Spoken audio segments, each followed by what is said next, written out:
Governor Abbott, I want to thank you for being on the show. Really appreciate it.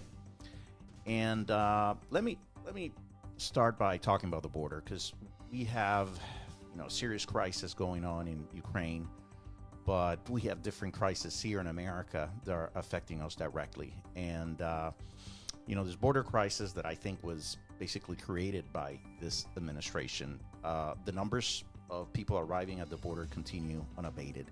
Have you seen the administration trying at all to change their policy or their measures at the border to try to reverse this trend of this massive flows of people?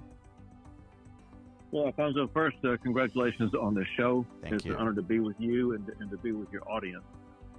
Second, listen, what the Biden administration has done is create chaos on the border in Texas, in our country. And their policies have brought in deadly drugs like fentanyl. The Biden administration policies have increased human trafficking, causing women and children to be assaulted and harmed in ways that they should not. And the Biden administration open border policies have led to chaos and endangerment in communities up and down the border. The Biden administration inherited policies from the prior administration that led to the lowest number of illegal border crossings in decades. Mm-hmm. And now we have under the Biden administration, the highest number of illegal border crossings. And your audience needs to know that these people coming across the border now, they're not coming from, let's say, just Mexico or Central America. They're coming from more than 150 countries across the entire globe. And so this is a complete different border situation, a much more dangerous border situation than ever before. And it's solely because the Biden administration has sent a message that the border is open and anybody who wants to come across can come across, and the Biden administration will not be enforcing the immigration laws of the United States. But have you seen any adjustment on the part of the administration, recognizing that the numbers continue? In January, the number of arrivals was over 150,000. Are they adjusting their policy to try to change what's happening? Unfortunately, they are not adjusting their policies, and that is despite the fact there has been an increase in crime, an increase in fentanyl being brought across the border, an increase in the number of people in the United States dying because of fentanyl. Your audience needs to know this, and that is in the United States of America, in the age group between 18 and 45, the leading cause of death in the United States is not COVID, it's not cancer, it's not car wrecks or guns, it's fentanyl. And the Biden administration is actually assisting those fentanyl deaths by their open border policies and doing either nothing or not enough to step up and reduce it. So what I mean by not enough, that is that they need to be surging far more Border Patrol officers and empowering those officers to make arrests for people who are crossing the border illegally, and as opposed to just processing their paperwork and releasing them into the United States. Alfonso, I got to tell you something else about something new that has arisen organically over the past few weeks in South Texas along border communities. And that is, people have begun displaying signs that say, "Y nosotros," and suggesting, what about us?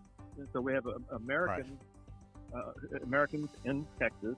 So, what about us? The Biden administration is giving, millions of dollars away to people coming across the border illegally. What about helping out Texans in America? Right. And it seems like the Biden administration cares more about people who are coming here illegally than they do about the people who are already here. It seems to me that many Texans, Hispanics across the country, also see another perspective. I think that we recognize that that this is a national security crisis. We recognize, as you were mentioning, it's a health crisis because of this terrible fentanyl pandemic that we have in the country. But even for the immigrant themselves, those who are making that terrible journey to the southern border, this is a very dangerous trek. This is not, Biden said that he wanted to build a humane and moral system. This is not humane and moral to encourage these people to risk their lives. What we have south of the border is a corridor of terror where people are being killed, women are being raped, are victims of sexual assault. So this is not pro-immigrant even, right? Well, you're exactly right, Alfonso, and it's really baffling that the Biden administration is not changing their practices, because current Homeland Security Secretary Mayorkas said exactly what you said, and that is these women and children who are coming to the border, he said, in fact, some of them never make it because they lose their lives along the way. And then most, certainly many of those who do make it are victimized sexually along the way. So the point is that the Biden administration knows that their open border policies are enticing people to make this very dangerous trek, which is exactly what Secretary Mayorkas called it. And during this trek, they're being assaulted. And so why the Biden administration is aiding and abetting those assaults is beyond belief. And it just once again shows on this policy, just like so many other policies, it seems like the Biden administration really doesn't have any clue what they're dealing with. Right. And obviously they don't want to talk about it. And it's baffling because it seems like they think there's some political gain to be achieved by their open border policies, and clearly there's not, because Biden is polling horrifically with regard to his open border policy. Something like 65% of Americans disagree with his open border policy. Well, if you see polling, even Hispanics on immigration are not happy with what Biden's doing. And recent polling also shows that they care deeply about border security, and they want to see more resources at the border. Governor, let me ask you something else. Switch gears a little bit and talk about gas prices. Because in Texas, in oil-rich Texas, the average price of a gallon of gas is around $4 now, which is very expensive, and it's hurting Americans, it's hurting Texans, it's hurting Hispanics. Now, the administration now is saying, and actually the Nancy Pelosi doubled down today, that this hikes in gas prices are due to the Ukraine conflict. Do you agree with that, or do you think this administration had something to do with them? Well, any suggestion that high gas prices are a result of the Ukraine crisis is just a flat-out lie, and it's easy to prove that. All anyone has to do is go research a chart of the rise in gas prices, and you will see that the rise in gas prices began at the beginning of the Biden administration a year ago. So gas prices have been going up for a year now, a year before the Ukraine crisis ever even occurred. They spiked up more after that, but they'd already gone up substantially long before the crisis between Russia and Ukraine. And so what Democrats are trying to do, they're trying to just confuse the public by suggesting that the reason for high gas prices is because of what's going on in Ukraine and Russia. But I'll tell you something else that they are misleading the public about. One reason why the crisis occurred between Russia and Ukraine is because so many countries made themselves dependent upon natural gas from Russia. And there's no reason for that, because if the Biden administration had continued the Trump administration policy, it would be Texas that would be providing natural gas through LNG shipments to the European region, so that the European region would not be dependent upon Russian natural gas. They could be getting natural gas from the United States that would provide greater national security for those countries like Ukraine and like Germany. Correct. Governor, we're almost out of time.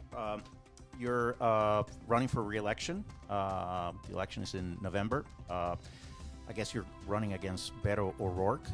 We should tell our audience that Beto is not Hispanic. He just goes by Beto. I don't know why. He's many things but Hispanic. I'm surprised that the Democrats are running a big government liberal in the state of Texas, somebody who's not very supportive of gun rights. What do you make of it? Well, it is baffling, because He has taken positions when he's run for other office positions before, where he wants to take guns away from people. He wants to crush and kill high-paying energy jobs in Texas. He supported defunding police, which would endanger our communities. And he has supported the very open border policies that the Biden administration is now imposing. And believe it or not, he even wanted to eliminate the tax-exempt status of churches that refuse to bow down to this crazy left liberal agenda. And so he's hostile to the faith, family, and freedom agenda that so many Hispanics in the state of Texas agree with. And so it will be a losing proposition for him among the Hispanic community and among the majority of Texans. Governor Abbott, thank you so much for being with us, and we hope to have you soon back in the show. Thank you, Alfonso. Good luck to you. Look forward to visiting with you and your audience. All righty. Take care.